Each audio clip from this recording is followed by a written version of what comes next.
Okay na ba? Okay na po. Lakas tayo, nakalakas? Okay. Okay, 1, 2, 3, take 1, roll po. I am Bishop Broderick Pabillo, currently Auxiliary Bishop of the Archdiocese of Manila. But I had the experience of the REAP program, the Reentry Education Program for the Poor in 2001 when I was still a parish priest in Palawan in the St. Ezekiel Moreno Parish. I saw that the need of the young in that place was education and quality education. There were few high schools for the young people to enroll in, and the few high schools are not also giving proper education. So it is very fortunate, God sent, that I came to know of this program of Angelicum College, the REAP program. When we asked the parents, the students, if they're willing to enter the program, they came into it. So we were able to build a modest dormitory where students, especially we started with the girls, would come and live together and undergo the REAP self-study program under the care of volunteers.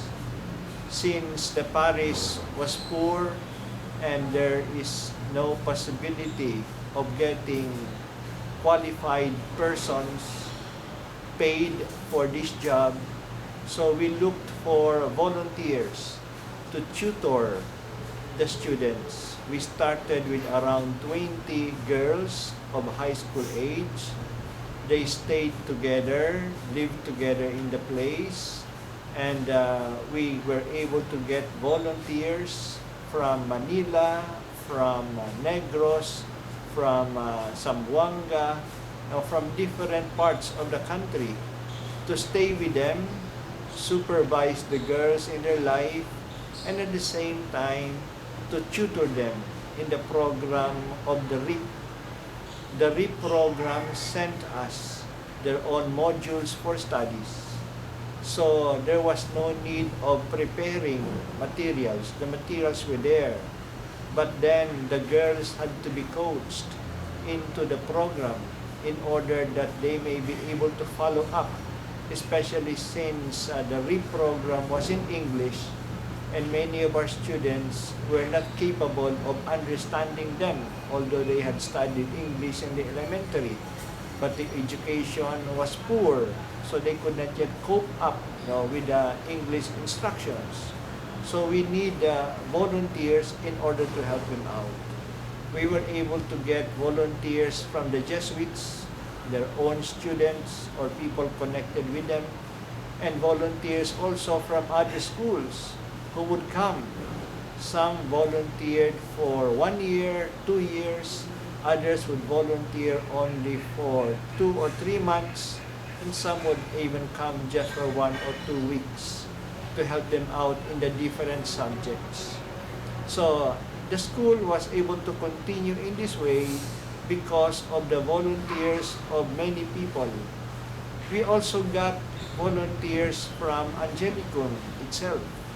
The teachers would come to us 2 or 3 times a year in order to examine the students to see how they're faring, and also in order to help them out in some subjects.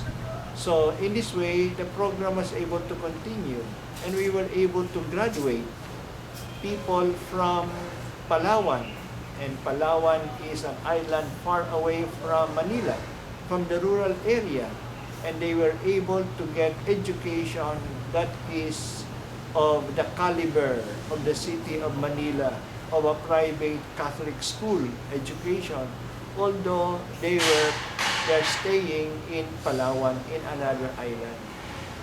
In this program, we were able to help students graduate from high school and being capacitated now with a good education.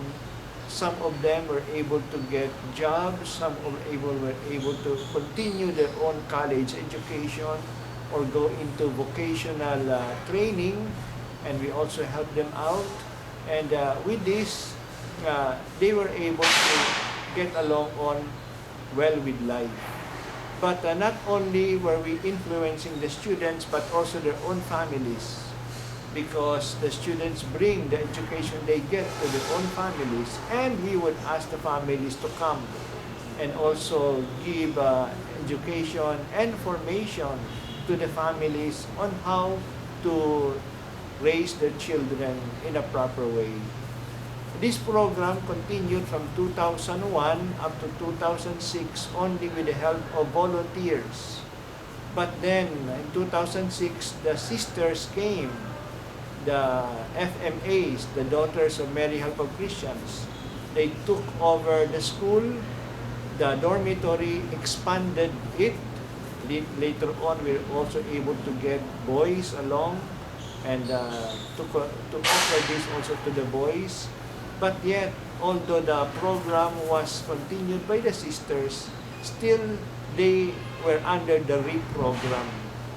They was just only managed by the sisters. And little by little, when we had our own students graduate, they would also volunteer their own time, for a few months or even for a year, in order to help out the younger generations, the new students.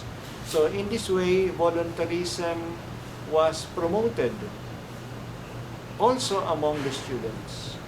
And because of the volunteers coming from other places of the country, the people of the place were also encouraged to volunteer. So we were able to get young people from the place to give their own share. Some of them, if they could not volunteer much in the scholastic academic field, they would volunteer in the kitchen, in taking care of the students' life, especially in farming. We also got a small farm in order to sustain the program, because the students don't pay anything. And in fact, we encourage them to bring food that they would cook together and eat together. But since many of the families were also poor, many times we have to provide for the food.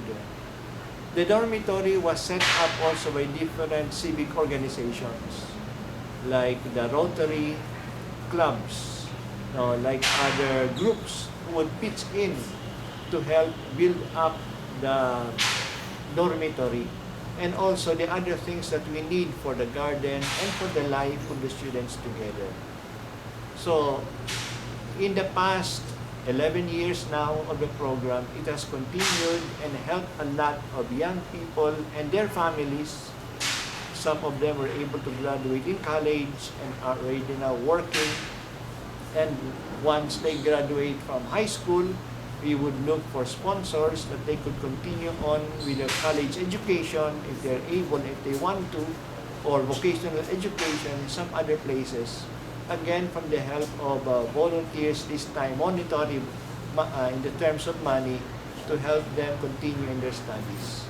So in the long run, we hope to contribute to the development of the poor communities in the area by having people who are well qualified and by having families who have been properly formed in the way of taking care of their own children, and also to promote organic farming among the students and their families, to see that they are able to make use of the lands that are available and to be able to have good food, healthy food for them coming from their own farms.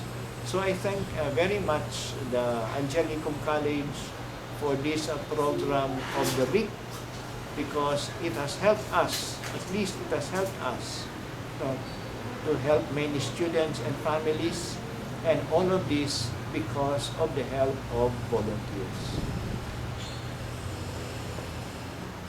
Okay lang? Okay na po.